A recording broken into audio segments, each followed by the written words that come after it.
Bien, señores, son las 9:16. Con nosotros está Donald Guerrero, ministro de Hacienda y coordinador nacional del sector externo con Gonzalo. Vamos a dividir la conversación con él en dos partes.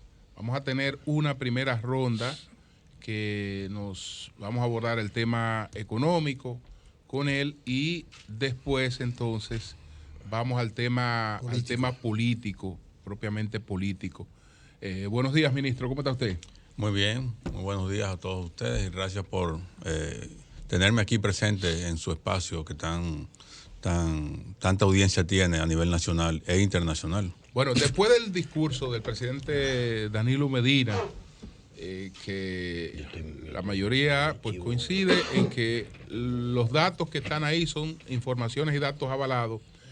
Se ha hecho una observación, algunas personas han hecho alguna observación en el sentido de que el presidente no habría tocado el tema del endeudamiento. Nos gustaría conocer su visión sobre ese tema del endeudamiento dominicano.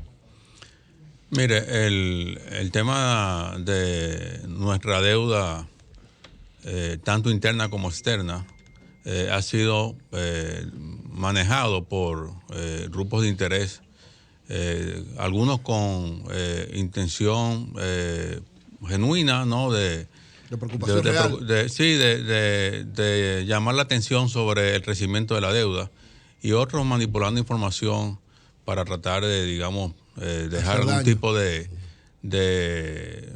mancha sobre la gestión del punto de vista económico del presidente Danilo Medina. Ahora bien, siempre la realidad se impone y demuestra los hechos tal como son. Nosotros, a pesar de estas críticas, cada vez que hemos necesitado financiamiento en el mercado internacional, hemos tenido las puertas abiertas como reflejo de la buena evaluación que hacen los organismos internacionales de la economía dominicana y de los resultados que cada año nosotros exhibimos, tanto desde el punto de vista monetario como desde el punto de vista fiscal. De hecho, no solamente se nos abren las puertas, sino que se nos abren en condiciones cada vez más favorables. Este año nosotros por primera vez emitimos un bono en el mercado de Estados Unidos a 40 años.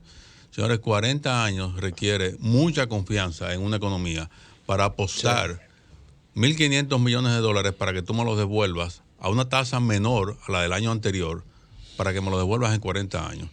Ahora bien, ¿cuál es la situación de la deuda? Nosotros tenemos una deuda que equivale al 31 de diciembre del año 2019 a 40.5% del Producto Interno Bruto en el sector público no financiero.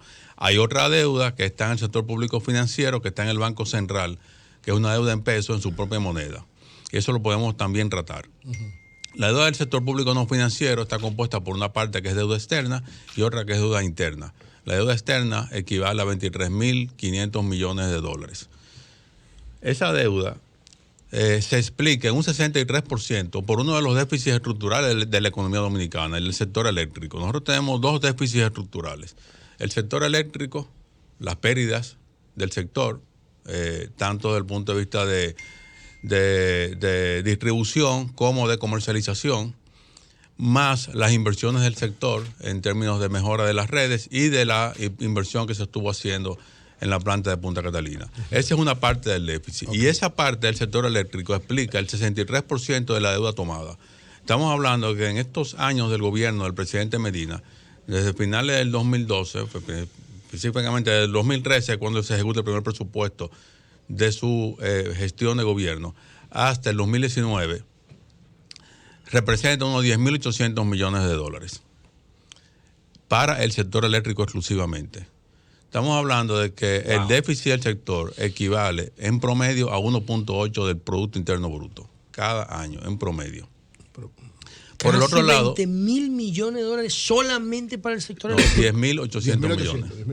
10.800. Ah, 10.800. En los 6 años de ejecución de presupuesto, sí, de Danilo. Sí. Y en adición a esos 10.800, el sector todavía tiene pasivos propios por unos 1.200 millones de dólares con banca local, pasivos que tienen un plan de amortización y que se van cubriendo mensualmente, para lo cual también en muchas ocasiones requiere el subsidio del gobierno central para cubrir las cuotas de los vencimientos de los préstamos, que es lo que se conoce en el mercado como acuerdo de reconocimiento de deuda del sector eléctrico. Es decir,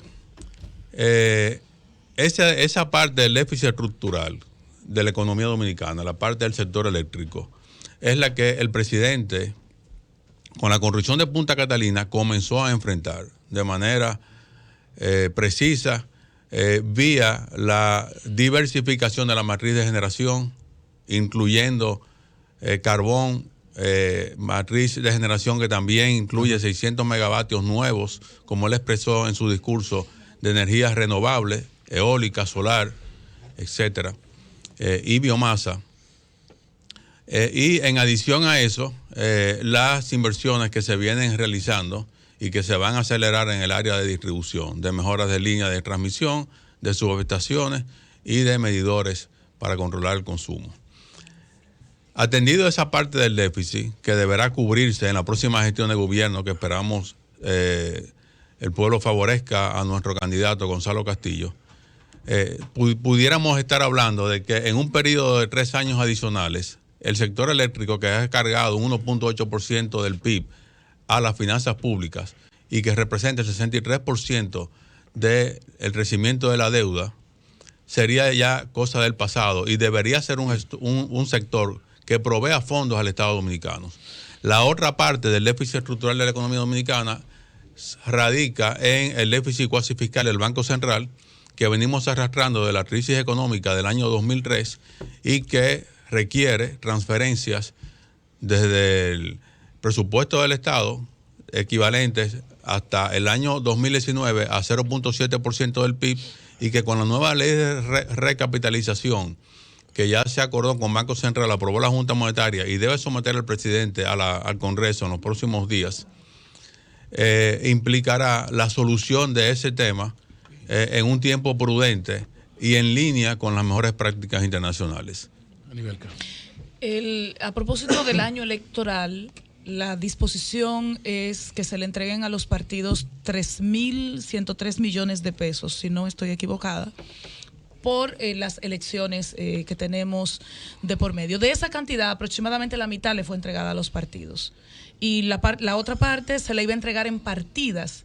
Pero a propósito de la situación, de la posposición de las elecciones, si no estoy equivocada, se anunció de que las partidas restantes se le iban a entregar antes de lo previsto. Y obviamente es un dinero que debe manejar el Ministerio de Hacienda. ¿En qué está eso? ¿Se tiene ese dinero? ¿Se le va a entregar a los partidos? ¿O qué es lo que pasa? Yo le voy a responder, pero déjeme terminar con el tema de la deuda. Okay. Y voy a su pregunta. Okay. Sí, sobre el tema de la deuda y del sector eléctrico. Los candidatos del 2012 se comprometieron en su programa de gobierno a una reestructuración del sector eléctrico que incluso conllevaba modificar el modo del negocio de la distribución, la fusión, la creación de un mecanismo que permitiera disminuir los costos colaterales. Es suficiente, es decir, no le ha preocupado el endeudamiento que se ha generado durante todos estos años de gestión de ustedes.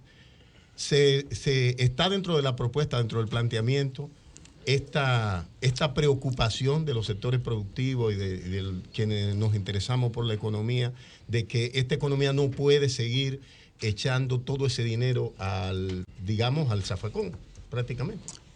Bueno, sí, es un tema que Porque no es solo de generación, es decir, sabemos que sí, que es verdad que se ahorra, pero hay un tema también de Sí, gestión. pero ya terminaste la pregunta, entonces ahora él te va a responder. Mire, como le decía, el tema del sector eléctrico tiene dos componentes. Uno, el componente de generación, y el otro, el componente de distribución. El componente de generación ha sido resuelto en esta gestión del presidente Danilo Medina. Ha sido resuelto. Nosotros estamos pasando de una matriz de generación que dependía en más de un 85% de derivados del petróleo a una matriz de generación que depende de carbón, gas y renovables, y menos del 15% del petróleo. Estamos hablando de un cambio radical, significativo, que nos da una estabilidad de precios y una confiabilidad en las proyecciones del sector que nunca antes la hayamos tenido como país. Nosotros estamos convirtiendo, antes de mayo de este año, 650, 700 megavatios a gas en San Pedro de Macorís con el gasoducto de AES. Inversión privada. Estamos entrando con Punta Catalina, que será inaugurada el 16 y 17 de marzo de este mes, con 750 megavatios, y hay 600 megavatios de renovables en adición a proyectos en construcción. El país, en términos de matriz de generación, tenemos la matriz más sana de todo el área. Nunca habíamos estado en esta posición. Lo que el presidente dijo en su discurso de cómo iba a impactar. El compromiso que no se cumplió. A eso voy. El compromiso del 4% se cumplió por una voluntad del presidente Danilo Medina. Esa es la realidad. Se cumplió por una voluntad. Ahora, el compromiso del sector eléctrico implicaba un pacto que la oposición no firmó. Esa es la realidad. Después que se acordaron los términos del pacto, la oposición no lo firmó. Sin embargo, debo destacar que por voluntad de nuevo del presidente Danilo Medina. Era en el 2018 y se trata de que sea un acuerdo para el 2012. Además, la decisión depende de política del presidente. Sí, por la decisión del presidente. Por la decisión política del presidente, al margen del pacto, se ha ido implementando medidas que fueron acordadas en la mesa del pacto, por decisión del presidente. Ahora, la oposición se retiró de la mesa de negociación. Esa es la realidad. Sin embargo, hemos estado ejecutando medidas acompañadas por el Banco Interamericano de Desarrollo que fueron contempladas en el pacto, incluyendo la definición de la tarifa de referencia hacia adelante. Lo último que voy a referirme con el tema de la deuda, que sí es un tema que al que le dedicamos tiempo, digamos, es el hecho de que nosotros tenemos que ver cuáles son sus componentes y cómo resolvemos los componentes que generan esa presión hacia el aumento de la deuda. Y son el componente eléctrico y el componente del déficit fiscal. Lo otro que quería señalar es que nosotros vemos siempre en la prensa que nosotros colocamos bonos y pensamos que el 100% de la colocación de los bonos de deuda va a financiar gastos del presupuesto. Esa es la percepción que hay. Y les digo que en estos 8 años del presidente Danilo Medina, nosotros hemos pagado deuda que ha ido venciendo en ese periodo por un monto de 20.800 millones de dólares. De bonos. Bueno, claro, porque lo refinanciamos a plazos más largos y a plazos más largos y a tasas más bajas. Aprovechando las tasas internacionales que están bajas. Bueno, y aprovechando el buen rédito del país. Y aprovechando el buen rédito del país. ¿Cuánto han pagado dólares? ¿Cuánto? 20.800 millones de dólares en amortización de capital. La pregunta que hizo Aníbal. No, es que ella se va para el plano electoral. Yo quiero seguir en Perdón, el país siempre ha tenido un comportamiento que ha sido medido por los organismos internacionales, pero en esta gestión es la única gestión en que han habido 2 clasificaciones hacia mejora de las agencias calificadoras de riesgo. 2 en un periodo de 8 años. Eso no lo tiene ningún país de América Latina.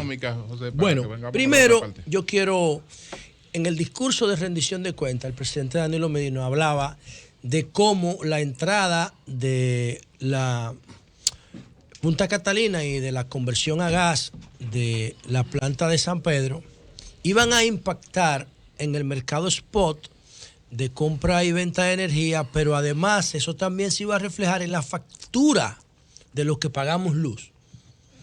Que eso es un tema importante para la audiencia que nos está escuchando, de cómo ellos tienen un beneficio personal de esta transformación de la matriz energética en RD. Eso por un lado.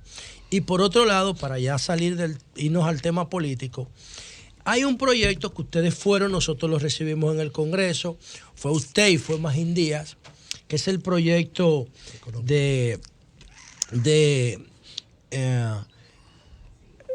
sincerización y transparencia patrimonial. Ese proyecto, revalorización patrimonial, es que dice el título. Sí, transparencia y revalorización patrimonial, así es que dice. Ese proyecto que ustedes están liderando, a mí me han dicho jóvenes, adolescentes de 17 años, la luz, es cierto que el gobierno está promoviendo un proyecto en el Congreso para justificar todo lo que se han robado los ladrones. Todo lo que se ha robado. Oigan eso se estaba diciendo muchísimo en la Plaza de la Bandera, con jóvenes que yo hablaba. Sería bueno que usted explique cuál es el propósito real de este proyecto de revalorización fiscal y el tema del impacto de la entrada de Punta Catalina y la conversión a gas de las plantas tradicionales en la factura de los que pagamos energía eléctrica. Incluso en el medio del gobierno mandaron varias por las redes diciendo que el gobierno se aprovechaba de este momento, que estaba esta situación, para poner una ley donde iban a justificar todo lo que se han robado los funcionarios. Bueno, mire, rápidamente con la primera parte de su pregunta, efectivamente la entrada de Punta Catalina estabiliza el costo de compra de energía para las redes. ¿Y bajará la tarifa? Y en la medida en que se estabiliza el costo de compra de energía y se eliminan las pérdidas, porque nosotros tenemos todavía un segundo paso que cubrir, que es la eliminación, ya en la transmisión, el control de las pérdidas en transmisión y en comercialización, permitirá tener tarifas mucho más acordes con la realidad del mercado. Si no, las tarifas de kilovatios hora 16, 17, 18 dólares por centavo de dólar. Okay. Ahora, me interesa mucho su segunda pregunta. La de la ley de transparencia. Sí, porque la manipulación que ha habido con esa información es preocupante. Es decir, yo creo que ha sido muy responsable abordar el tema de la ley de sincerización y transparencia patrimonial o revalorización patrimonial de esa forma. Primero, es una ley que vino a solicitud no del gobierno, sino del sector privado. A partir de la promulgación de la ley 155-17, que tipifica el delito tributario, es decir, la evasión, el fraude y la elusión como delito precedente de lavado de activos, los sectores productivos, el sector privado, o sea, los empresarios se interesó por una ley de transparencia patrimonial que permitiera ajustar cuentas y balances a una tasa reducida, de manera que sobre esa base y en lo sucesivo todas las operaciones de la economía pues pudiesen transparentarse. Es decir, la iniciativa viene del sector privado, no viene del gobierno. Nosotros como gobiernos inclusive tuvimos nuestras dificultades para ponernos de acuerdo con ellos porque las tasas que nosotros aspirábamos eran mayores a las tasas que finalmente fueron aprobadas. Cuando usted dice el sector privado, ¿cuál instancia? ¿Hay una instancia específica? Bueno, las organizaciones del sector privado, las principales, CONEP, AIRD, etcétera. Pero no es solamente de República Dominicana. Los países de América Latina donde se ha aprobado una ley similar a la ley 155-17 para combatir el lavado de activos han tenido leyes también de sincerización patrimonial, como Argentina. Entonces, el propósito de la ley es que las transacciones en la economía se transparenten a su valor real y que quien tenga activos que quiera revalorizarlo, quien tenga activos que quiera revalorizarlo, pueda hacerlo a un costo razonable. Ustedes saben que durante mucho tiempo una persona que tenía una casa en un sector medio, esa casa con la inflación y con el paso del tiempo, pues su valor se multiplicaba. Claro. Por 2, por 3, por lo que fuera. Y cuando le iba a vender, hacía 2 contratos. Un contrato para la renta y un contrato por privado. Igual que con los vehículos, eso se hace todos los días. Eso a la luz.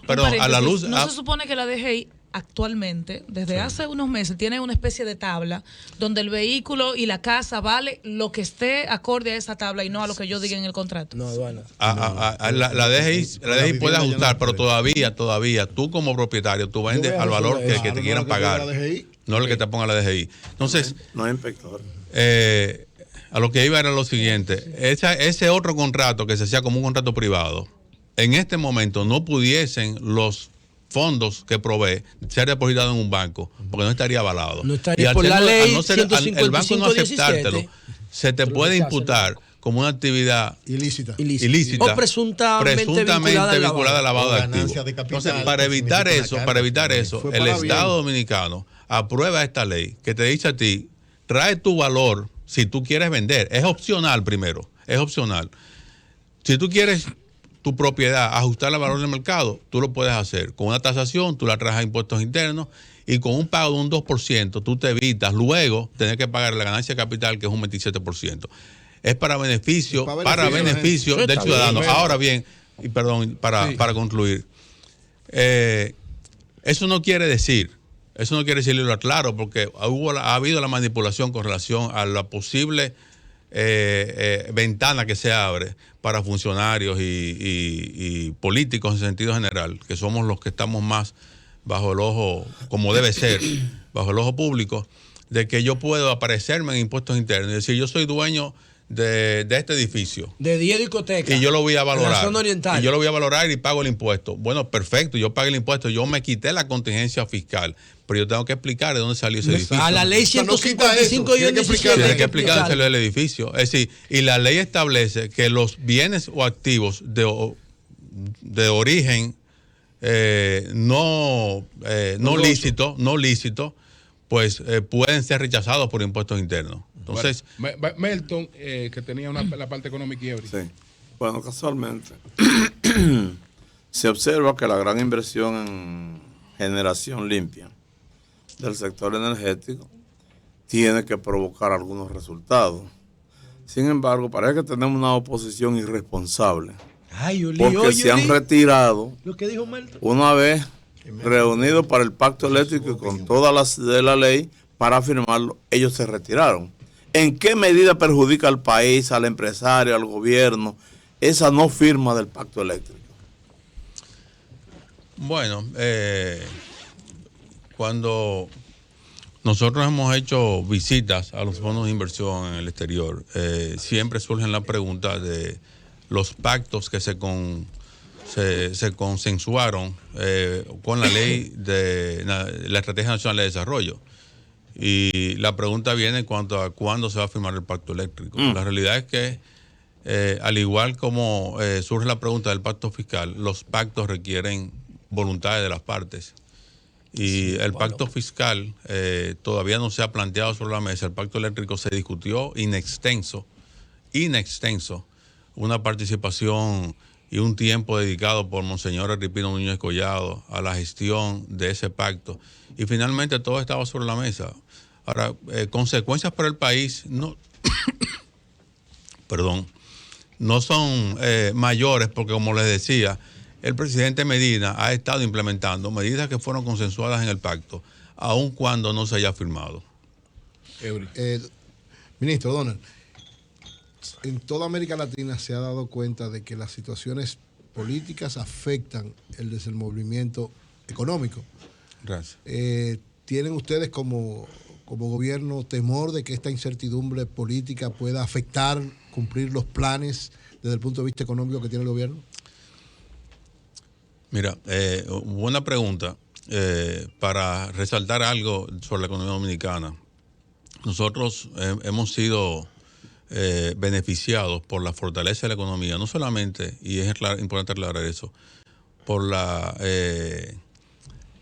por el dinamismo de la economía internacional, sino por la diversificación también de la economía dominicana. Somos la economía de Centroamérica más diversificada, medida por el índice HH1, que es el Hirschman, y nos sitúa en una posición muy ventajosa, que como lo digo yo, es decir, República Dominicana, aunque es una isla, es un país. Nosotros producimos como país y tenemos una diversificación en la estructura económica que nos permite sostener crecimientos a pesar de que no todos los elementos vayan a nuestro favor. El año pasado, con el golpe que sufrimos en el sector turístico, nos retuvo crecimiento, pero crecimos a 5.1, que fue el más alto de América Latina. Esta situación política que se ha venido dando es una situación que mueve a cierto nivel, digamos, de preocupación, en el sentido de que nosotros necesitamos superar estas incertidumbres y que los procesos fluyan como están contenidos en la ley. Nosotros no hemos tenido, desde el punto de vista del Ministerio de Hacienda, ningún tipo de impacto en los mercados internacionales sobre la deuda dominicana por preocupación sobre el resultado final de estos procesos. Y la realidad es que inclusive los títulos dominicanos se han valorado más en los últimos días y los inversionistas siguen teniendo confianza en que el país es capaz. Esto fue un evento que una vez la Junta anunció elecciones para el 15 de marzo, pues se vio que hay un apego a lo que establece la normativa, a lo que establecen las leyes, y nosotros debemos superar esta situación, ir a elecciones y que el más favorecido gane y sea reconocido y el país siga hacia adelante, ¿no? Bueno, vamos a aprovechar entonces, ahora tenemos pendiente, Donald, la pregunta de Anibelka sobre los fondos a los partidos. Los fondos pendientes, unos 1.500 millones. Sí. En su momento, después de la posposición de las elecciones, se habló de que en vez de entregarse en varias partidas, se sugería que fueran una única. Y hace poco hablamos con Tácito Perdomo, delegado del PRCC ante la Junta, que dijo, no tenemos cuarto. Entonces, ¿en qué está el tema económico? La Junta solicitó 1.590 millones de dólares para celebrar las elecciones del 15 de marzo. Y lo están, ¿Dólares? Perdón, de pesos. 1.500 millones 1.590 millones de pesos para la celebración de las elecciones del 15 de marzo y se le están entregando esta misma semana. Pero Esta esos misma 1.500, una aclaración, esos 1.500 son para el montaje de la Junta o ahí está el monto que se le debe entregar a los partidos, que es diferente. Bueno, está para el montaje, incluyendo la asignación del mes de los partidos. Del mes. Ahora, lo que les digo es algo. Nosotros como gobierno, y es la instrucción que tenemos del presidente Medina, vamos a colaborar en todo lo que requiera la Junta para el montaje de las elecciones. En todo, incluyendo las solicitudes de recursos financieros que ellos nos hagan. Nosotros tenemos que garantizar, extraordinarias esas. si son extraordinarias y se justifican, vamos a aceptar todo lo que la Junta nos solicite, porque nosotros tenemos que garantizar que el proceso fluya sin ningún tipo de inconvenientes. Es el interés del presidente Medina que la Junta pueda celebrar de nuevo las elecciones y lo que necesite desde el punto de vista de apoyo económico lo va a tener del lado del gobierno. ¿En qué momento está la candidatura de Gonzalo Castillo? Aunque él continúa apoyando, movilizándose para apoyar a los candidatos municipales, como lo hizo este fin de semana en el sur del país, también está ya su propia campaña presidencial, que para los fines de las elecciones de febrero él la tenía un poco pospuesta, ¿no? Lo que era su promoción presidencial. Nosotros estamos en un buen momento. Nuestro candidato cada vez, a medida que las personas van teniendo contacto con él, se van dando cuenta de la calidad de presidente que será Gonzalo Castillo una vez asuma la jefatura del gobierno. Desde el sector externo venimos construyendo un grupo de interesados y electores en la candidatura, comprometidos con la obra de gobierno del presidente Medina y sobre todo con la capacidad de seguir las transformaciones que se propone nuestro candidato en el próximo cuatrenio. Actualmente, el sector externo en su plataforma propia, que es paralela a la plataforma 360 del Partido de la Liberación Dominicana, ya tenemos registrados más de 900,000 electores, no duplicados, electores propios del sector externo. Que van 900,000. Sí, ya pasamos 900,000 y vamos a llegar antes de las elecciones del 15 de marzo al 1,000,000 de electores en la plataforma. Pero del eso sector sería externo. como un partido político. Eso realmente es un tercer partido político, desde el punto de vista de fortaleza. En cuanto ustedes dicen, en cuanto a la proyección de votos. de registro de votantes. Sí, claro. Y hacia mayo de este año esperamos culminar con 1.200.000 electores registrados en la plataforma del sector externo. Evidentemente, para nosotros es una gran responsabilidad hacer que ese volumen de electores pues convierta en votos. Claro, convertir eso en votantes. Sus intenciones en favor de nuestro candidato. Y en eso venimos trabajando. No, Gonzalo, hay que entender algo. Gonzalo fue el gestor del sector externo en el año 2010, cuando el presidente Danilo Medina era precandidato en ese momento. Le encargó a Gonzalo la gestoría del sector externo y jugó un rol fundamental en esas elecciones del 2012. Igualmente, en el 2016, también el sector externo estuvo bajo la responsabilidad de Gonzalo Castillo y de Rubén Bichara. Y en este caso, pues, él que ha sido su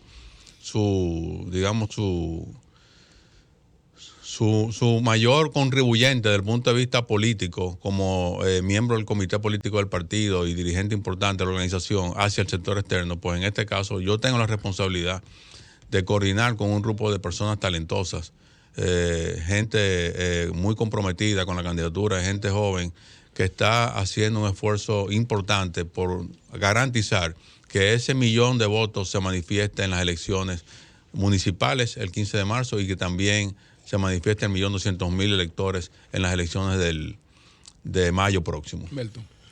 El gobierno va a acceder a otro chantaje, entiendo yo, del PRM, que pide que retiren la publicidad de obra pública mostrando todas las obras, porque de nada también nos pidieron no pasar en televisión y en radio el discurso del presidente. ¿Ustedes van a acceder a eso?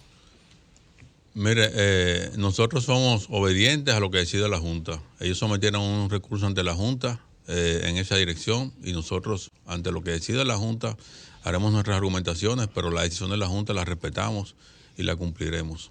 Pero eso no es publicidad partidaria, es del gobierno.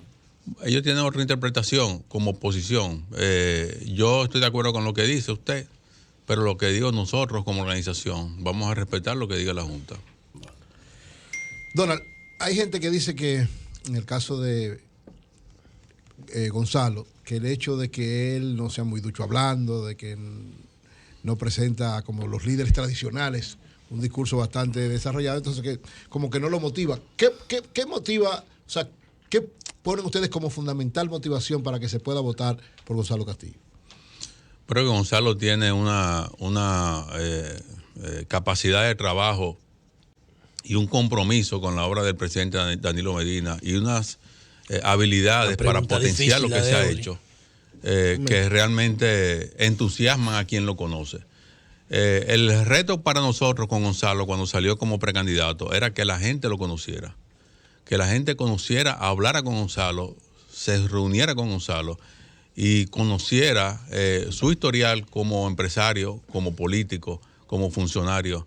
Y en la medida en que eso ha ido siendo una realidad, pues los compromisos, el entusiasmo con la candidatura de Gonzalo es cada vez mayor.